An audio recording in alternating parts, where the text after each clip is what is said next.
At exactly 2:17 in the afternoon on a Tuesday in March, my son-in-law looked me dead in the eye across his own dining room table and said, "You'll never touch my money, Walter. Not 1 cent of it. Not now, not ever." His wine glass was still half full. His tie was still straight. He said it like he was reading me a weather report. I just nodded. I picked my fork back up and finished my chicken. He had no idea I owned the company that signed his paycheck.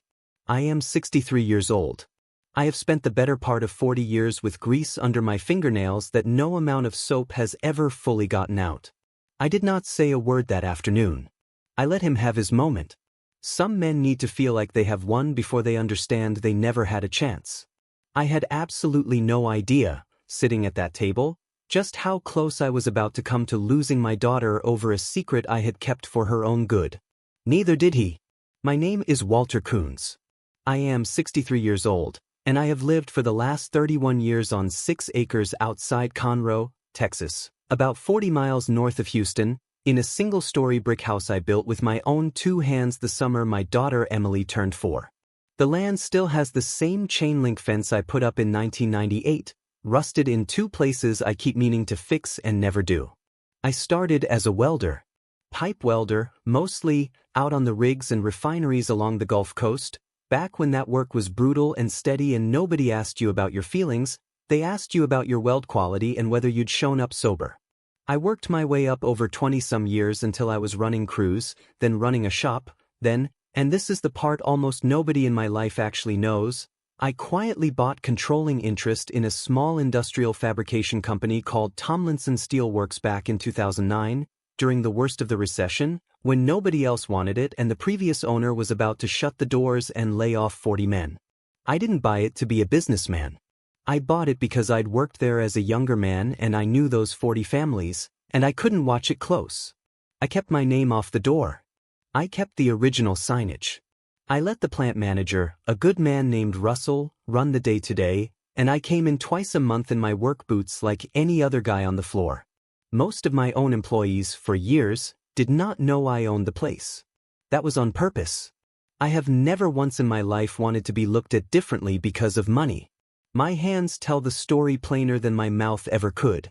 40 years of pipe welding leaves you with scars across your knuckles that look almost decorative if you don't know what they are, a permanent ache in my right shoulder when it rains, and calluses that have gone past callus into something closer to leather. I built that house myself, board by board, on weekends, while still working full shifts during the week. My late wife Carol used to bring me iced tea out to the framing site in a green plastic thermos, and she'd stand there with her hand shading her eyes and tell me it was crooked even when it wasn't, just to make me laugh. Carol passed 11 years ago. Cancer, slow and then suddenly not slow at all. The wound that I carry from that loss is not loud anymore. It has gone quiet, the way an old injury does, but it never fully closes. What it left me with is this: I do not trust easily anymore, and I have become a man who watches people closely before I ever hand them my heart. I watch how they treat people who can do nothing for them. That has never once steered me wrong. What Carol left me more than anything was Emily, my daughter. The reason I get up some mornings at all. Emily was 26 when she met Gerald Vance at a charity gala downtown. A gala, of all places, that my own company had quietly sponsored a table at, though Emily never knew that either. Gerald was 31, handsome in that smooth, gym-polished, expensive haircut way, and he ran what he called private capital advisory, which as far as I could tell mostly meant he wore very good suits and talked extremely confidently about other people's money. Before Gerald ever set foot in my life, there is one image of Emily and me that I keep coming back to. She was maybe 9 years old, and we used to sit out on the tailgate of my old Ford on Sunday evenings after church, and she'd lean her head against my arm while I drank a single can of Coors and she drank a Sunkist, and neither one of us said much of anything. We didn't need to. That silence between us was never empty. It was the fullest thing I have ever had in my life. That is the relationship Gerald Vance walked into the middle of, whether he understood it or not. Gerald was, by every outward measure, impressive. He drove a black Range Rover that he kept spotless. He shook my hand the first time we met with a grip that lasted just a half second too long, like he was checking whether I would flinch. He called me Walt, before I'd ever once told him that was okay.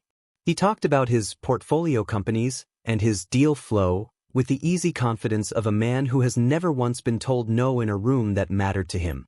The first signal came early, and small enough that I almost let it go entirely. We were at Emily and Gerald's engagement dinner, 8 months into knowing him, and Gerald was telling a story to the table about a deal that had gone sideways with what he called a bunch of blue-collar holdouts who didn't understand the bigger financial picture. He said it laughing. Emily laughed too, a half-second late, the way you laugh at a joke you don't fully understand but want to seem like you do. I just kept eating my steak. I would have missed it too if I hadn't spent 40 years being exactly the kind of man he was describing.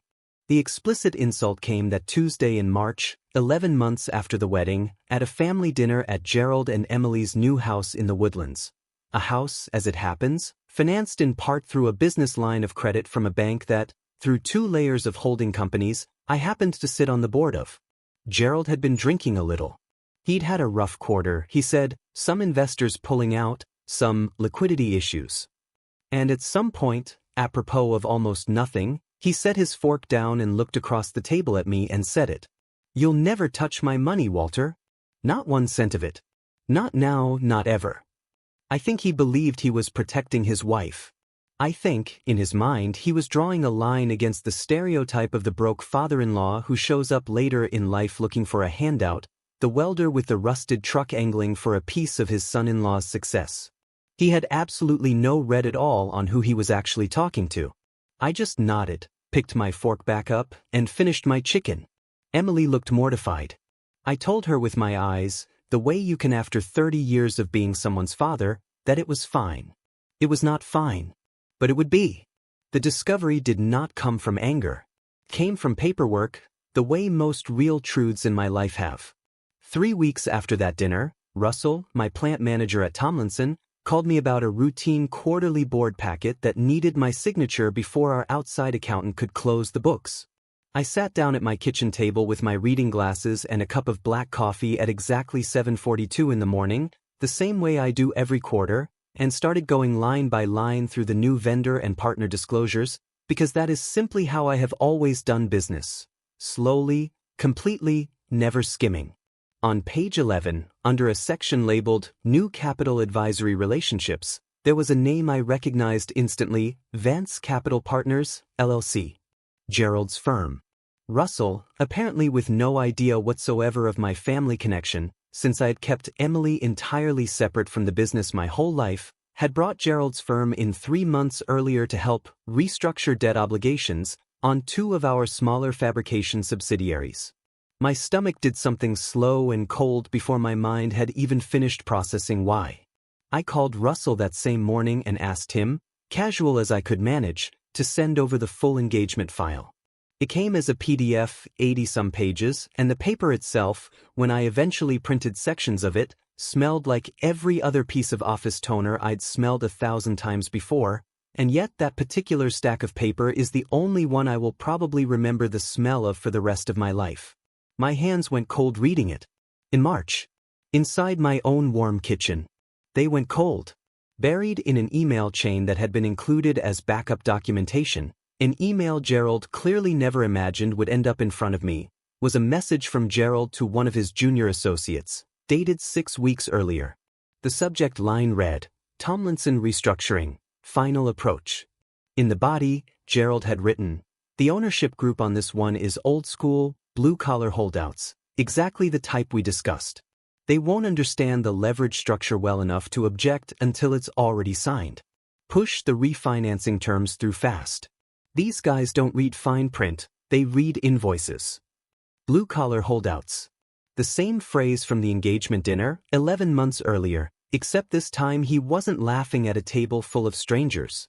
This time he was describing me, specifically, to manage and maneuver around in writing, without the smallest idea that the company he was scheming against belonged, in full, to his own father-in-law. Everything got slow after I read that. Everything got quiet. Like the volume on the world had been turned all the way down to almost nothing. I sat there at my kitchen table for what Carol's old kitchen clock told me was 11 minutes, not moving, the coffee going cold beside the paper. These guys don't read fine print, they read invoices. I read that line twice. Then I read it again. I sat with it a third time before I let myself react at all. There is a particular kind of stillness that comes over a man when he realizes the floor he has been standing on his whole adult life has a crack running clean through it, and he just hasn't noticed yet because nothing has actually fallen through. That was the stillness in my kitchen that morning. The refrigerator hummed the way it always hums. Somewhere outside, a mockingbird was working through its usual rotation of borrowed songs. None of it seemed to understand what had just happened in the room. I scrolled further down the chain. There was a second email 4 days after the first, this one from Gerald's junior associate back to him, confirming that the Tomlinson paperwork had been formatted per your note. Keep the equity language on page 14, that's the part they won't read closely. Page 14, when I found it later that night, was 11 dense paragraphs of restructuring language written in the kind of legal financial dialect designed less to inform than to exhaust. I read it twice myself, and even with 40 years of contracts behind me, it took real effort. I thought of Russell signing off on something like that, trusting it because a man in an expensive suit had told him it was standard. I thought of the 40 families. I thought of a particular welder named Hector who'd been with me since 2010, who had 3 kids and a wife in nursing school, and who had absolutely no idea that a stranger his boss's boss had vouched for was quietly drafting the paperwork that could end his job inside 18 months. I want to be honest about what happened in me next, because it matters. I did not feel rage, not in the way you'd expect, not the kind that makes a man want to drive over there and pound on a door. What I felt was closer to grief for the version of Gerald that Emily had described to me on the phone late at night during their early dating months, the man who'd remembered her coffee order after one date, who'd driven 4 hours round trip just to bring her soup when she had the flu. Somewhere between that man and the man writing this email, something had curdled. I did not yet know whether that man had ever really existed, or whether he had simply been a performance Emily happened to fall in love with. I decided, sitting right there in my kitchen, that I was not going to confront Gerald that week, or call Russell in a panic, or say one word to Emily about any of it. Not yet. I have lived long enough to know that the worst mistake a man can make, discovering something like this, is to act on the first feeling instead of the clearest one. If I went in hot, Gerald would simply pivot, apologize, blame his junior associate, smooth it over with Emily, and the actual pattern, the contempt underneath the smile, would simply go back underground, waiting for the next opportunity. I needed Emily to see it clearly, in full daylight, in a way she could never later talk herself out of. That meant I needed to be patient. It meant I needed to be smarter than my own anger, which has never once in my life been a comfortable thing to ask of myself. The first person I called 2 days later was an old friend named Dorothy Greaves, a retired family law attorney who had handled Carol's and my estate paperwork years before and who I trusted the way you trust very few people after 60. I drove out to her place outside Magnolia on a Thursday afternoon and laid the whole file out on her kitchen table, the same way I'd have laid out a set of blueprints. She read through it slowly, adjusting her glasses twice, and when she finally looked up at me, she said something I have thought about nearly every day since. Walter, men like this don't think of it as betrayal. They think of it as positioning. He's not trying to hurt your daughter. He's trying to win a game he doesn't know you're already standing inside of. She tapped the printed email with one finger. The cruelty here isn't even personal to him. That's what should scare you. He'd have written this about anyone he thought he could outmaneuver. Your daughter just happens to be standing in the blast radius. That line, he's not trying to hurt your daughter, he's trying to win a game he doesn't know you're already standing inside of, sat in my chest for days afterward, the way the truest things people say to you tend to do. I spent the following 6 weeks doing what I have always done when something needs to be handled correctly instead of quickly. I performed absolute normalcy on the surface while building, methodically, underneath it. I had Sunday dinner with Emily and Gerald twice during that stretch, sitting at their table, complimenting Emily's pot roast, listening to Gerald talk about a new opportunity he was excited about, nodding along like a man with no idea his own company's financials were sitting in a folder on my home office desk. I went to the plant on my usual schedule, walked the floor in my boots, shook hands with men who still mostly didn't know who I was beyond the owner, and said nothing to Russell beyond instructing him, quietly, to route all further Vance Capital Partners correspondence directly to me personally going forward, no explanation given, none asked for. At night, after the dishes were done and the house had gone quiet the way it has gone quiet every night for 11 years now, I sat at my kitchen table with a yellow legal pad and built the case the way I would have built a structure, foundation first, then framing, then everything load-bearing checked twice. I had Dorothy formally authenticate the email chain. I had our outside accountant run a full independent audit of the proposed refinancing terms Gerald's firm had structured, and what came back confirmed what my gut had already told me. The terms, buried in language designed to be skimmed past rather than read, would have stripped nearly 40% of the company's equity into a holding structure that benefited Vance Capital Partners directly, while saddling Tomlinson with debt obligations that, within 18 months, would likely have forced layoffs across all 3 subsidiaries. 40 families. The same 40 families I had bought that company to protect in 2009. I had every document timestamped, copied, and stored in triplicate, one set with Dorothy, one in my home safe, one in a deposit box at the bank in Conroe I have used since before Emily was born. By the second week of May, I had everything I needed, and Emily had no idea any of it existed. I chose the setting for the confrontation deliberately. Emily and Gerald were hosting a dinner at their house for what Gerald called a few important people from the firm, 3 of his junior associates and his firm's outside counsel, a polished younger man named Bryce who I happened to already know, quietly, through completely separate business channels of my own. It was Gerald's territory, his dining room, his good china, his moment to perform success in front of people whose opinion he clearly valued more than he had ever valued mine. That made it exactly the right room. I arrived in the same clothes I always wear, clean jeans, a collared shirt, my good boots, nothing performed, nothing borrowed for the occasion. Dinner moved along normally for the first 40 minutes. Gerald told a story about a deal he'd closed that quarter, and somewhere in it, almost reflexively, he made a small joke about not letting the working guys see the real numbers, they just get confused. A few of the junior associates laughed politely. Emily did not laugh this time. I noticed that. When there was a natural pause, I set my fork down, the way I had that Tuesday in March, and I spoke without raising my voice at all. Gerald, before dessert, there's something everyone at this table has a right to see. I reached into my jacket and set a single folded page on the white tablecloth, face down. This is an email you sent on April the 2nd, regarding the Tomlinson restructuring. The room went quiet in that particular way a room goes quiet when something real has just entered it. Gerald's smile held for about a second and a half longer than it should have. I don't know what you're talking about, Walt. I turned the page over. I read the line aloud, slowly, exactly as written. The ownership group on this one is old school, blue-collar holdouts. They won't understand the leverage structure well enough to object until it's already signed. I let that sit in the room.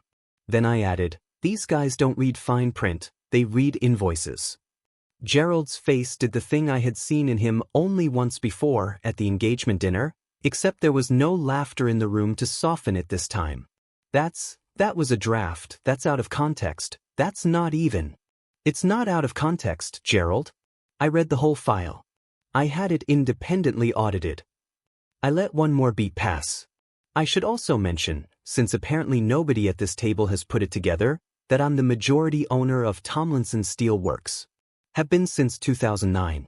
So when you wrote that email, you weren't describing some anonymous group of blue-collar holdouts. You were describing your own father-in-law. And the company you were trying to quietly strip equity out of, while telling my daughter you'd never let me touch a cent of your money, is the company that's been writing your firm's retainer checks for the last 3 months. I want to be precise about what happened to Gerald's face in that moment, because it is the part one think about most. There was denial first, a stammering half-sentence about miscommunication between his team and mine.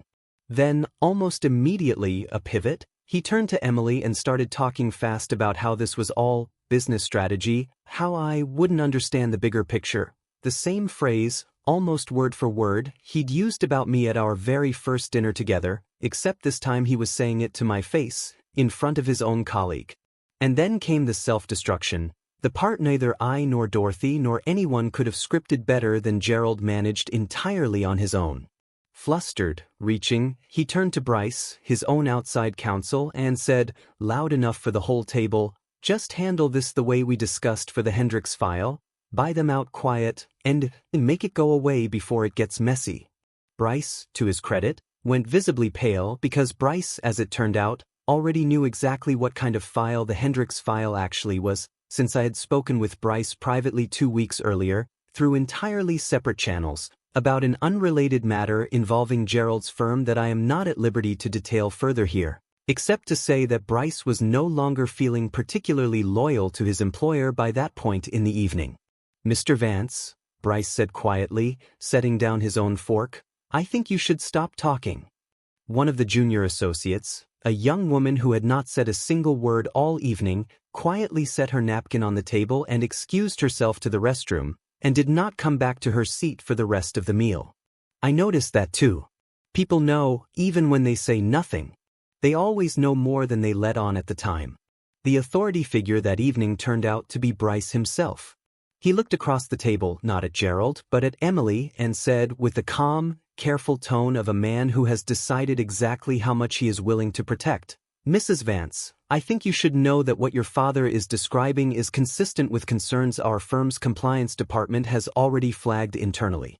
This isn't a misunderstanding. I'd strongly advise you get your own legal counsel before signing anything further connected to your husband's business." Gerald did not say one more word for the rest of that dinner.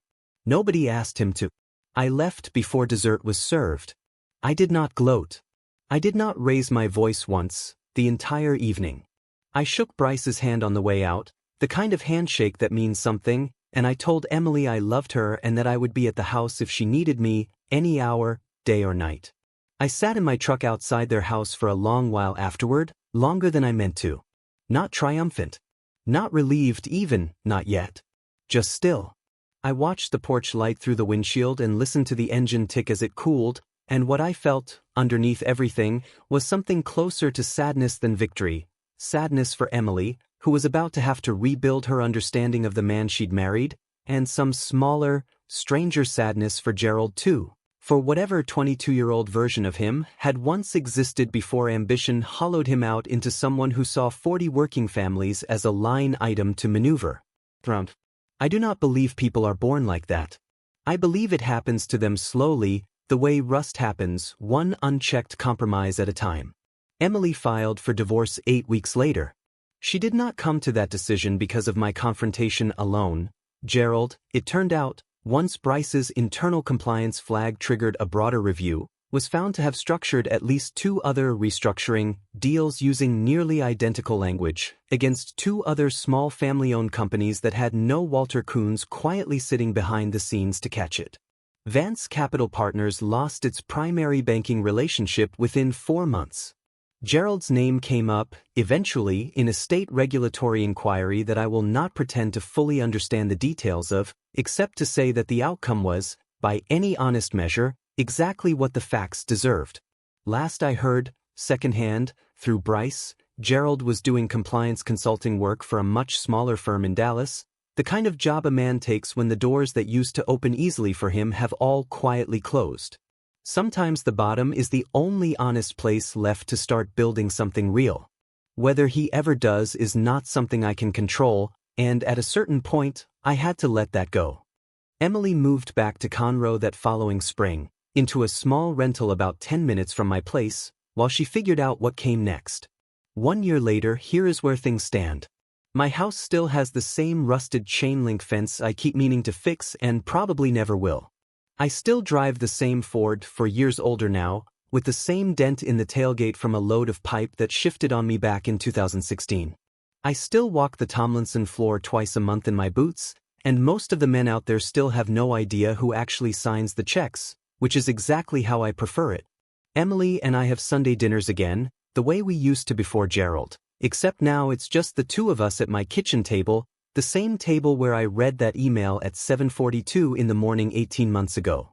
She is dating again, slowly, carefully, a high school science teacher named Marcus who drives a 14-year-old Honda and has never once asked me a single question about money, which I notice, because I notice everything now.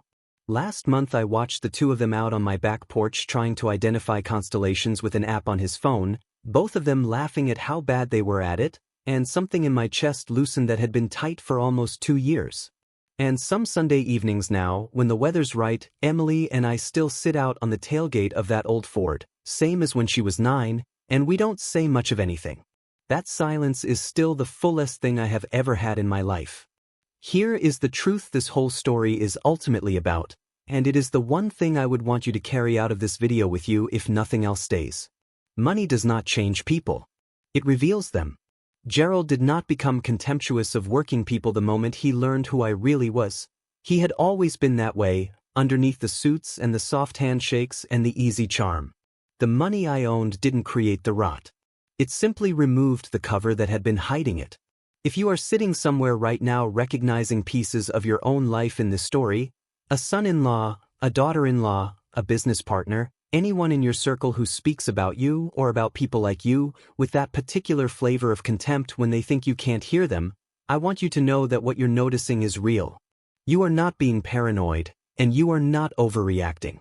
If you are an adult child watching a parent get quietly underestimated by someone who married into the family, please trust your parents' instincts here more than you trust the polish. And if you are the one out there right now carrying an entire family's finances alone, in silence, the way I carried that company for 15 years without ever once needing anyone to know, I see you. That weight is real, even when nobody else can see you holding it. To anyone who has loved someone the right way and still ended up hurt by them, and I suspect a fair number of you watching this know exactly what that feels like, I want to say this as plainly as I can. You loved correctly. They acted incorrectly. Those are two completely different things, and only one of them is your responsibility to carry. If anything in this story resonated with your own situation, here is one practical thing you can do this week. If you have any shared business, property, or financial relationship with someone in your family, a son-in-law's company, a daughter-in-law's small business, a business partner you've trusted on a handshake, pull the actual paperwork. Not the summary. Not what they tell you it says. The actual documents, line by line. You are allowed to ask questions about things that don't make sense to you. Asking does not make you difficult. It makes you awake. I'll leave you with this question, because it's the one Dorothy's words left me sitting with at that kitchen table, and I think it's worth sitting with yourself.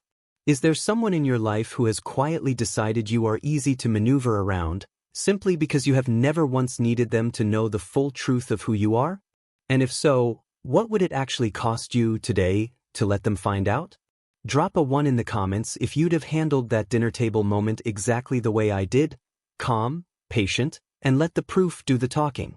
Drop a 2 if you think Emily should have seen the warning signs earlier, and you understand exactly how hard that kind of thing is to see from the inside. Drop a 3 if this story touched something real in your own life, a betrayal you saw coming, or one you didn't, until it was already sitting in front of you on paper. Tell me where you're watching this from, and what time it is there right now. Someone out there is going to watch this at 2 in the morning from somewhere I would never expect, and somehow it'll be exactly the story they needed tonight. That means something to me every single time I read these comments, and I read every one of them. If this story meant something to you, consider staying around. This channel isn't really about entertainment.